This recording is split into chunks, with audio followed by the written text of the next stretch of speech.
Ya, estimados, vamos con la parte de fisiopatología respiratoria. Y esta fisiopatología respiratoria em, tiene varios componentes a darle un orden de importancia bastante fundamental. Como por ejemplo, las patologías que son de características obstructivo-restrictivas. Tenemos una diferencia bastante grande entre los dos grupos de enfermedades. Y podemos encontrar también que van a formar incluso una mezcla. Cuando nosotros hablamos de que existen factores ambientales que provocan un daño duradero, como por ejemplo el tabaquismo, puede generar una alteración de las vías respiratorias más pequeñas, y esas vías respiratorias más pequeñas pueden evolucionar a dos consecuencias, en este caso patológicas. Primero, un enfisema, que es una destrucción de las paredes alveolares, producto en este caso de la nicotina, y me va a conllevar un fenómeno que nosotros denominamos hiperinsuflación, que es la necesidad de meter grandes cantidades de volúmenes de aire y no tener la capacidad suficiente de expulsión de aire, y empezamos a retener bastante volumen aéreo dentro de nuestro cuerpo, producto de que al existir una destrucción de las paredes alveolares, también hay una destrucción de la elastina, una de las principales proteínas que ayudan en este caso a la retracción alveolar y ayudan a que el volumen sea expulsado eh, y me quite el espacio de volumen, eh, más que volumen residual, el espacio muerto del pulmón. Por otro lado, tenemos a la bronquitis crónica, que está caracterizada por tos productiva e inflamación de las vías respiratorias. La enfisema nosotros la definimos como una enfermedad de tipo restrictiva por esta cicatrización que se forma por la destrucción de la pared alveolar, y eso me genera una restricción, por eso se clasifica como una restrictiva, porque estoy restringiendo el movimiento y la capacidad de funcionamiento normal del alveolo. Por otro lado, la bronquitis crónica es una de las consideradas patologías obstructivas, que se produce también por el hábito tabáquico y tiene como consecuencia final la hiperproducción de mucus, causando tos productiva y la misma inflamación de la vía aérea. Y cuando en este caso, eh, cuando se evoluciona de una consecuencia eh, más mantenida en el tiempo de la inflamación de la vía respiratoria, es cuando se genera una obstrucción reversible, y le denominamos obstrucción reversible porque existen ciertos medicamentos que disminuyen la obstrucción producto de la broncodilatación. Esto es lo que nosotros conocemos como la hiperreactividad de las vías respiratorias, eh, que es desencadenada directamente por los alérgenos y las infecciones. Por lo tanto, el asma, una de las características que tiene antes de que se me mezclen estas dos afectaciones y me formen lo que se denomina enfermedad pulmonar obstructiva crónica, o también denominado el EPOC, es que voy a encontrar que el EPOC también es una obstrucción, pero es una obstrucción irreversible, a diferencia del asma, que tiene reversibilidad. Entonces, cuando yo tengo un alveolo normal y un alveolo con una lesión pulmonar aguda, me doy cuenta de que existen estos macrófagos alveolares dentro de mi saco alveolares, y existen otro tipo de células que son estas células eh, de tipo más estructural o neumocito tipo 2. Acá tenemos otra neumocito tipo 1 en el caso de la estructura en sí del alveolo. Este es el neumocito tipo 2 que muchas veces está encargado de secretar el surfactante pulmonar. Y vemos que ya el epitelio bronquial se encuentra alterado en la lesión pulmonar aguda.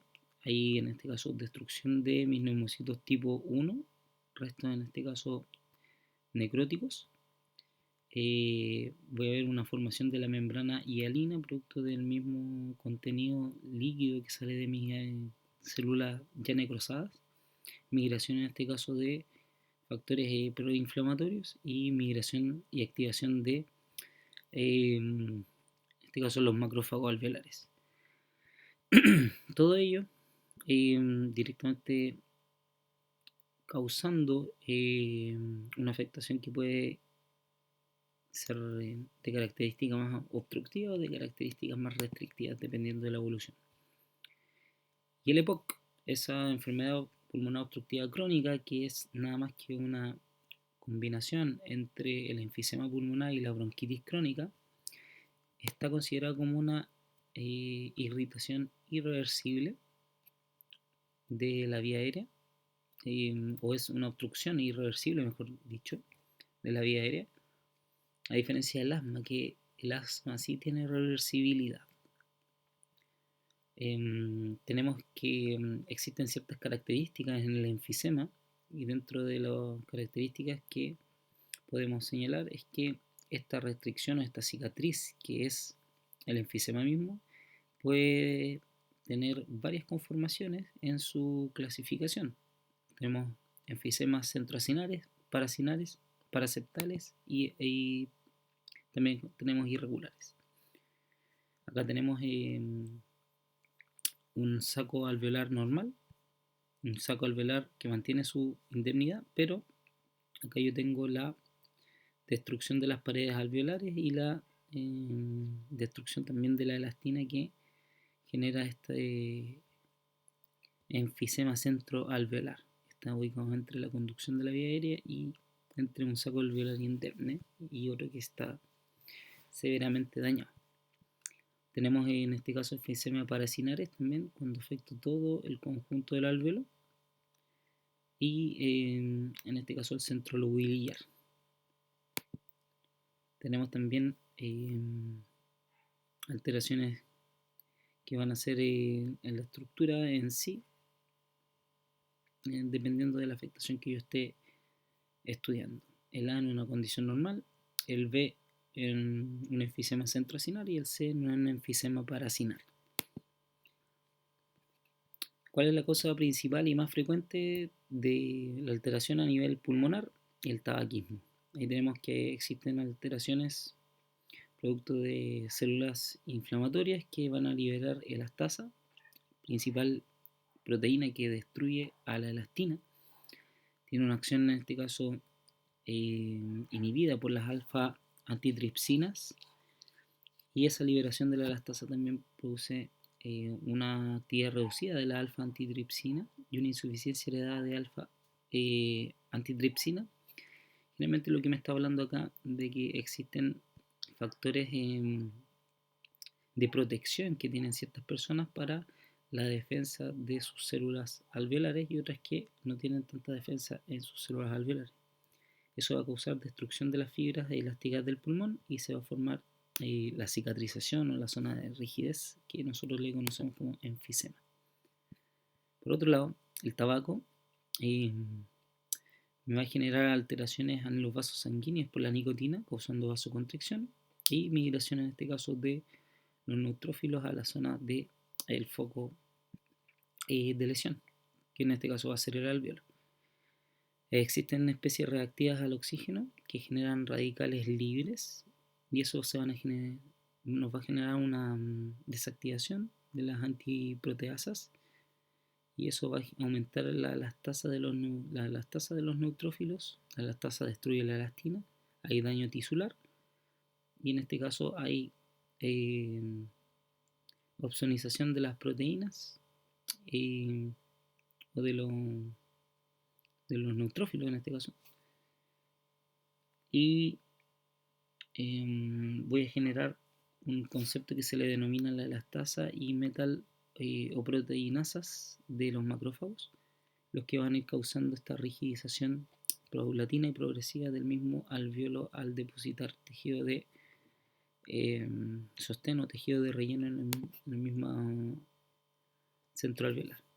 Acá nosotros vemos que no tan solo las afectaciones son intrínsecas, sino que vemos cambios ya clínicos.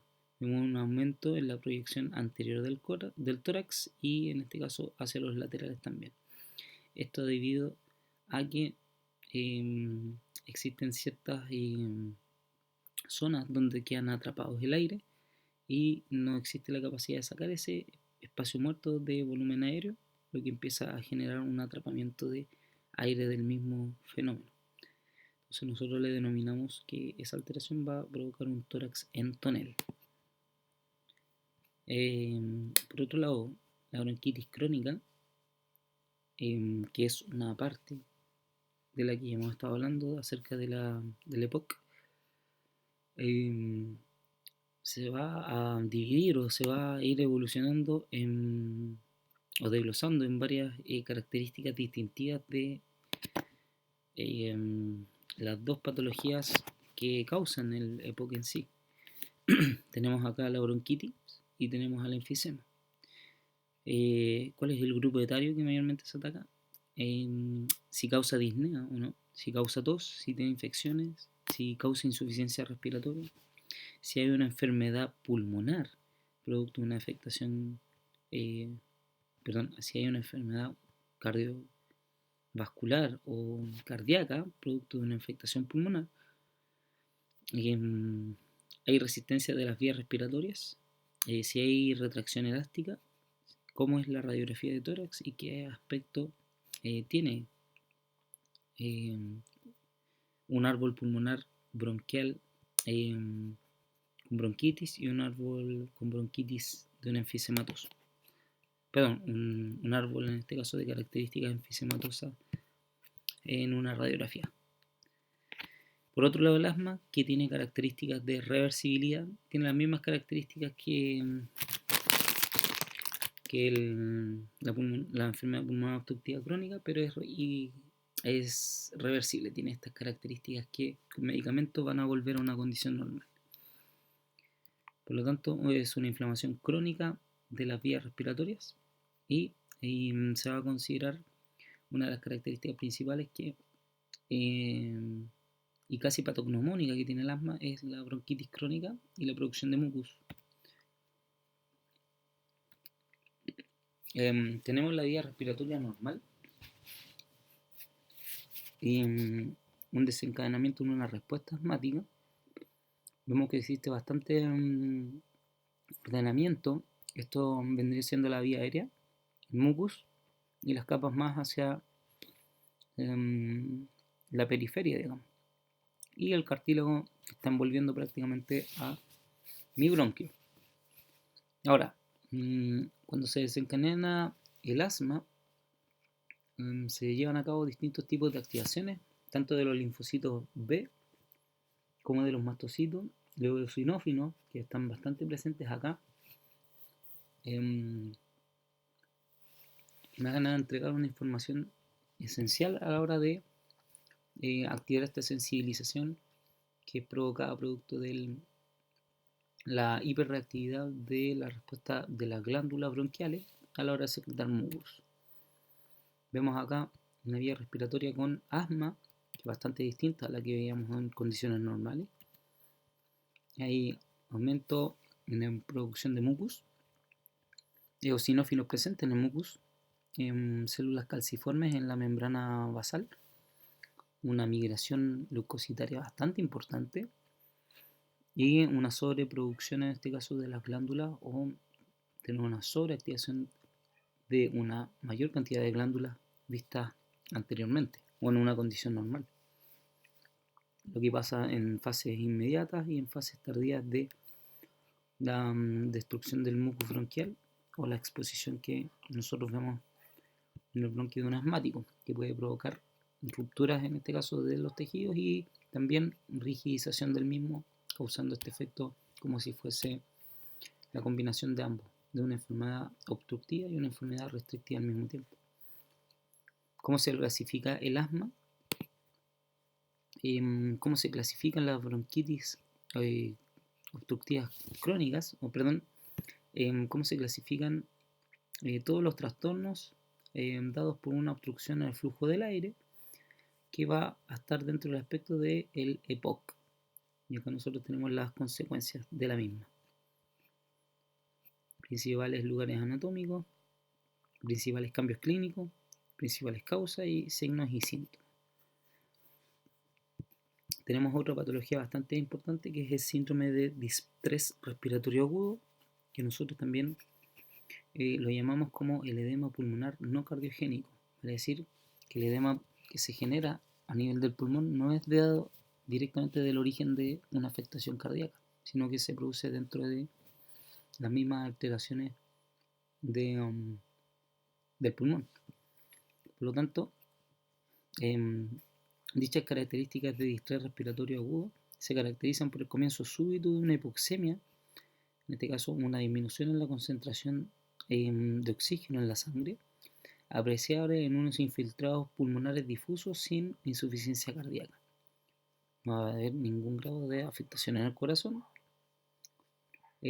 pero sí va a existir en este caso la dificultad respiratoria, que puede estar aludiendo, en este caso, una lesión pulmonar aguda grave.